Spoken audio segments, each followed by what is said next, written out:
Now, listen, you guys, it seems like Lottery Tickets record label is out there, not having a budget for her anymore. And we're also going to be talking about the Transformer and the absurd video that she decided to post on her Instagram. Very, very insensitive.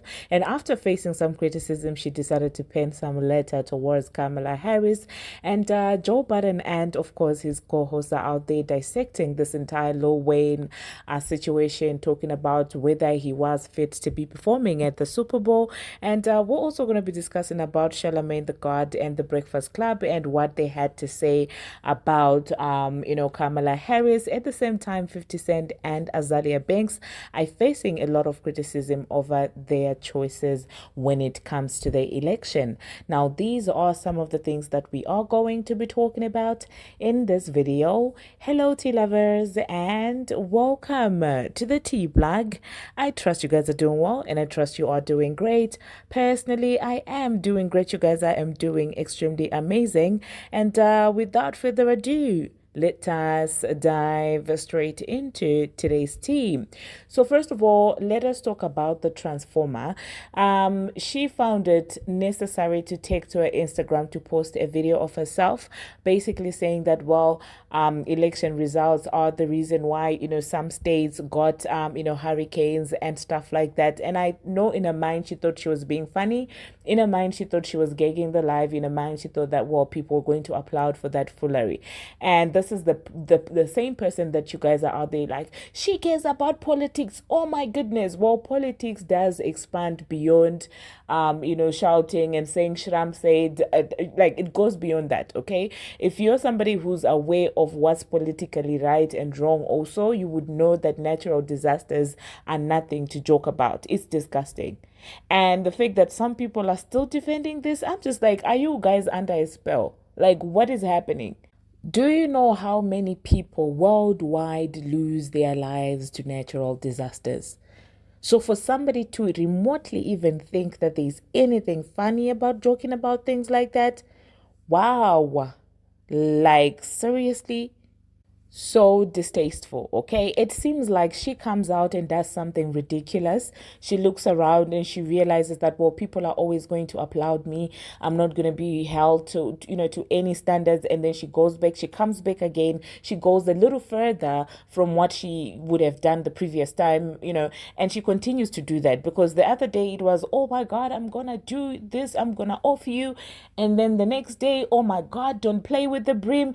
And then the following day, she's going to the rally, she's forgetting her words with an ill-prepared speech, and people are still applauding. And she's like, okay, finally, next time I'm going to come out with something. And now she's joking around about natural disasters. And for those people, because at this point, I'm just like, people who actually come out here trying to say, you just dislike her for no reason. Oh my God, you guys are still justifying this nonsense. Oh, wow. Anyway, she did also say that, oh well, we need a Hail Mary. And then she also went ahead to say, I dislike you so bad. She was doing the most. And I feel like for her, I feel like it's giving popularity thing. It's giving, I'm looking to be talked about, I'm looking to be involved. This is what it's beginning to give, because at this point I don't even know if she's being serious about this. Okay, I don't even know if she's taking this election seriously, because I don't know, between her using that Ken Barbie filter to say that ridiculous stuff that she said about the hurricane, I'm just like, oh my God. Anyway, after facing that backlash, I guess she decided to redeem herself, and she decided to pen some letter towards Vice President. She captioned the letter, no need to be nasty, no need to nasty. Yeah, yeah, now this she wrote by herself, but I don't know if the note that she shared, I'm not sure if she wrote that one, but the caption, yeah, clearly she wrote it herself. She said, no need to nasty. Y'all picked your winner. All we can do is be hopeful and wish the best. Before Kamala joined the race, we knew how this country is set up and what was probably going to happen. But it was so inspiring how she fought and changed so many minds, including mine. Cardi, please. Please. Please go work on your album and leave the theatrics for the actors and actresses, okay? And then, so this is what the note says. It says, to Vice President Kamala, No matter what they've said to bring you down or belittle you run for presidency, they can never say that you didn't run your race with honesty and with integrity. You really put up a fight against all the odds that were already stacked against you. You never accepted defeat as an option, which says so much about your strength and all about your heart. You really wanted better for all of us. This may not mean much, but I'm so proud of you. No one has ever made me change my mind, and you did. The things that this girl says, she will say this thing today and tomorrow she will say a different thing. The whole no one has made me change my mind, please. And then she said, I never thought I would see the day that a woman of color would be running for president of the United States. But you have showed my daughters and women across the country that anything is possible. Thank you for being an example. Thank you for being empowered. Thank you for being a real example of what the American dream should be. The definition of doing the most is this, okay? And I feel like this was a necessary PR cleanup because people were not having it. I did see even some of her fans were like, okay, the hurricane joke is distasteful. And I guess that's why she decided to go back to have someone pen the letter. I don't know if somebody penned the letter for her or if she wrote for herself.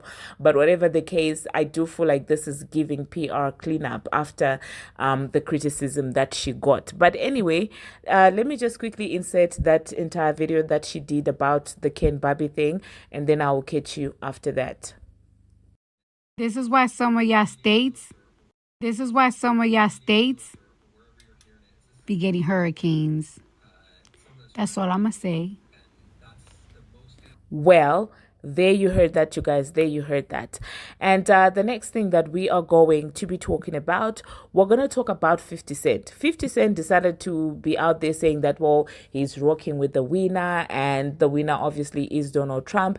And it seems like people are so not here for it. Shout out to Miranda for pointing out that to me. People are not having it on the internet. People are like, what are you doing? Okay. It's been just a day, and now you're already flaunting Donald Trump in our face. Were you ever supporting Kamala? Like, what is happening? Let me know in the comment section how you feel about 50 now, saying it with his chest that he is supporting the winner, according to him, who happens to be, Kamala. And that being said, you guys, it also seems like Azealia Banks is letting us know that she lied to us, because she did come out a couple of days ago and she said she has made up her mind and she's going to be voting Kamala, only for her to come out and say that, well, she lied and she voted for Trump yesterday. So she basically posted and said, laugh my behind off, I lied. I voted for Trump yesterday, and the internet is not having it. People feel like a lot of these celebrities came out here speaking on these rallies, and some people are alleging that some of them got a check, some of them got paid, when they themselves knew that they were not going to vote for Kamala. That's what people are starting to run with, to say that, and some of the celebrities didn't even vote. That's what people are now saying in the streets. And as for Azealia Banks, this is pretty much expected. I mean, what do you expect from Azealia? She thinks it's funny. She loves attention, and she knows that people are going to give it to her, as they already are, including myself, now that I'm talking about it. So I'm sure this is exactly what she was looking for. You do know that anytime there's something that is trending, something that is popular, in comes Azealia Banks with some crazy opinions about that, or crazy narratives, basically picking the wrong side just so people rage baiting. Basically, that's what she does. So yeah, let me know in the comment section, are you surprised by Azealia Banks? Personally, I'm not, because she gives me very much Candace Owens, so I'm not surprised that she would do this. Okay, the next thing that we are going to be talking about, we're going to talk about Lottery Ticket. It seems like Lottery Ticket's record label was not going to be paying for her music video Brokey. The irony, I know, right? The song was titled Brokey, and your record label is not giving you the budget for that, and at the end of the day you're looking for it to be funded somewhere else. So I'm just like, okay, a song called Brokey funded by someone else because you couldn't even fund it yourself. Let me know, what do you think is happening with a hair record label? And this is the girl who was out there telling us that, well, our female rappers are flourishing. They are flourishing so much so that their record labels are not prepared to pay for their music videos. That's how much well the female rappers are doing.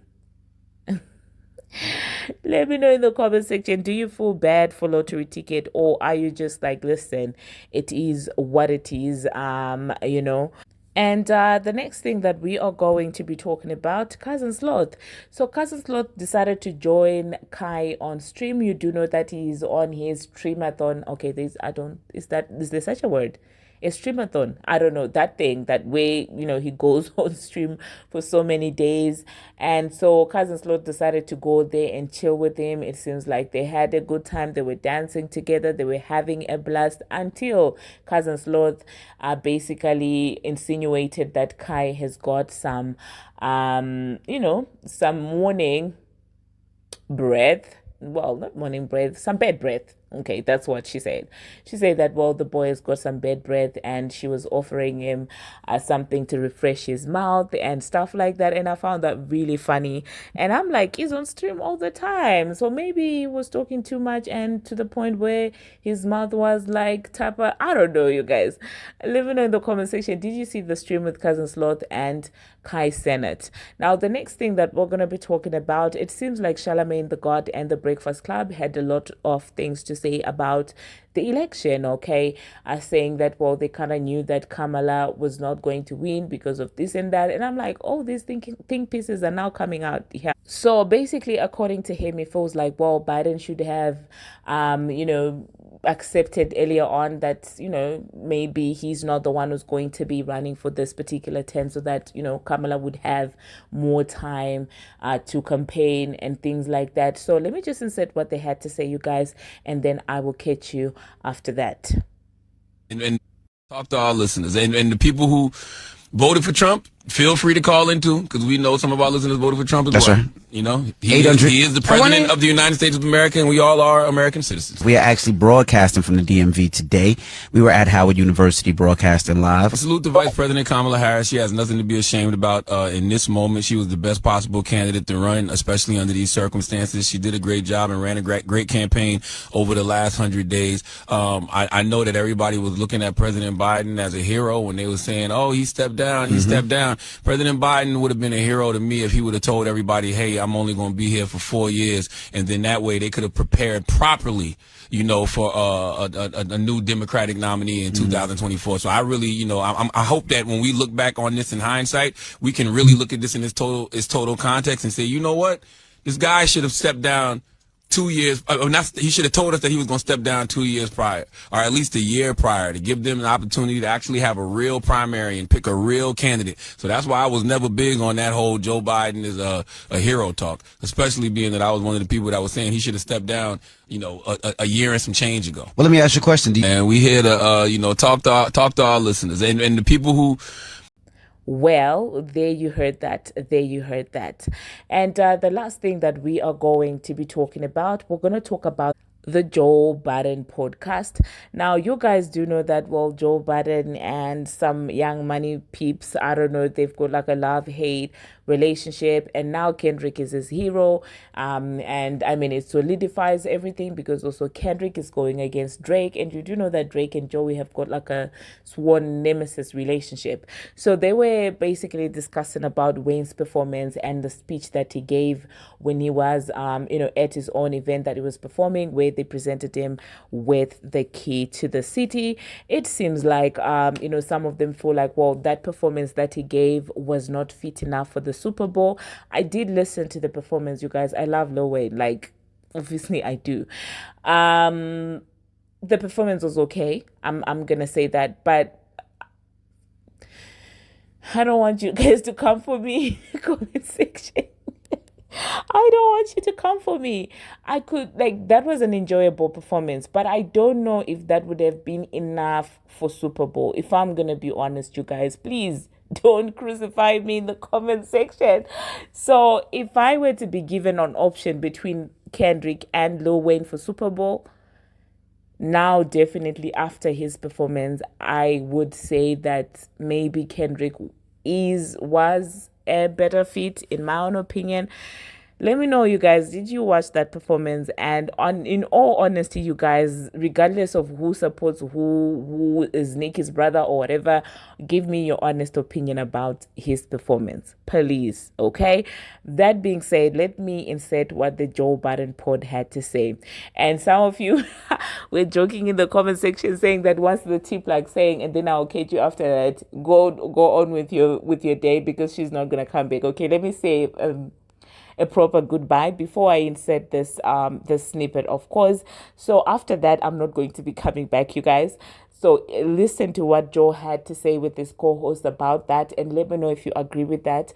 But that being said, thank you very much, you guys, for watching, and thank you very much for making it this far. If you have not already, what are you waiting for? Smash that subscribe button and do turn on the notification bell so that you will be notified each and every time that I post. And until my next one, see you. Noise for yourself for being amazing. I hated everybody. Why didn't you like minute that of it. moment? You playing a victim role, damn near. What if he feels like a victim? How would you feel like? Well, there's one part we don't know because I don't like when he says this was snatched from me. Right. I don't like that. We haven't seen anything now. Whether he had a conversation behind the scenes with Hov or somebody who told him he might be in the running or considered for it, we don't know. We never But saw the short list. We never saw anything where they said you had the Super Bowl. So Right. what is snatched from you? It was assumed by you and a lot of your fans and a lot of the public. Like I told y'all, right last year after the game, when they announced New Orleans and everything, we started to see the memes go around. Oh, they gotta pick Wayne. They gotta pick Wayne. I think a lot of people, I think Wayne himself believed that. Yep. Yeah, they gotta pick me. Yeah, but I don't think That's not snatched away That's from me. entitlement. I don't believe. Well, That's all I'm saying. he may be entitled, so I don't want to sound like I'm arguing that. And maybe I don't like this announcement either, but I don't think he's operating off of what fans and memes said. I agree with that too. I mean, he could believe the same. I think that he had but I think it's based from something. It's based on, I feel like me. I ain't spoke to nobody. I ain't got no facts. I think he did. I think he definitely spoke to Hov or somebody on that board that's Committee in or charge of whatever. that. I think they may have told him, laid out a guideline of things that the person they pick has to accomplish and do. I think he might have went about trying to check some of the things off that list. And maybe he didn't like how he found out the news that Kendrick was performing, which is maybe you found out when the rest of us found out. And if that happened, then I could see him feeling bold enough to say, hey, it was snatched from me. I don't think he's just working off of this was in New Orleans, I'm me, this should happen. I mean, I think the Dr. Dre LA situation got people starting to associate artists with towns. Where you from? But that's a ridiculous way to pick somebody. You want to pick the biggest, hottest, most important artist at that moment or a legend. I don't want somebody because if someone comes to Philly, I don't assume Pink is going to be there or Beanie Siegel or or Meek Miller, whoever. Right? I want if whoever the biggest person is, that's who I want. And I think we shouldn't even start to think about associating the artist with the town, especially for the Super Bowl. And I feel like amongst artists, or in entertainment, a lot of things can get lost in translation. A lot of things could get, it's the phone game. By the time this message get to you, how it got to you versus what really happened, there's a chance for some slippage. True. Very true. Happens every day. I'd like to see Wayne part of a performance in New Orleans. I think that would be amazing. I don't think he should be headlining a performance in New Orleans. And I feel like all the speeches and monologues is taking him even out of consideration for being part of any of that. But I feel like that's a deal breaker. He's not going to be a part of the performance. He has to be the performance. headliner. Yeah. And that's wild to me. Could If be. Kendrick was going to bring out Wayne, he should come out. I mean, that'd be, to me, a crowning achievement. Kendrick was not bringing out Wayne. It's a for example. He wasn't, but it's a for example. Although it would be kind of ill. I think Wayne wouldn't come out. I think Kendrick might invite But the him. same way Wayne is documented in interviews saying, if I get my chance at the Super Bowl, that's my spotlight, and I don't plan on sharing it with everybody. I think people feel like that. I don't think Like, they I don't but at think the same Kendrick, token, like Kendrick already shared the stage with all of these millions of people in LA. But that's my. It's point, my though. turn. It's my time to shine now. So it's almost like paying your dues a little bit. Not saying Wayne has to, but if Kendrick had that mindset, there's no saying that he gets this shot. Whereas I'm not letting nobody bring me out. Like I'm not sharing the stage with nobody. Yeah. You get what I'm saying? So yeah, I'll play this role today. I'll sit here and let y'all bring me out today. But when my time come, then I can do that. Yeah, it's a good point. But if so, you saying if Kendrick would have had He played the game.